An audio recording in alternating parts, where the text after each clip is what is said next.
Alright guys, a quick one. Here, I'll detail how to force restart iPhone. So if you have an iPhone and you want to force restart the iPhone, then here's a video for you.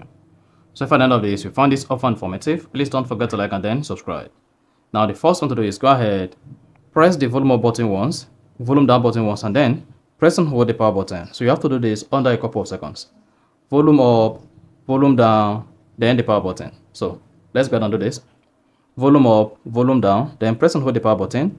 While you press the power button, then it should say select power off. Just keep pressing the side button or the power button, whatever you call it, until the select power off turns up, and then keep holding until the Apple logo appears. So once you see the Apple logo, then let's go the side button. With this is going to force restart your iPhone and it's going to clear all glitch on your iPhone. So once the Apple logo appears, just hang on and wait for the iPhone to come up.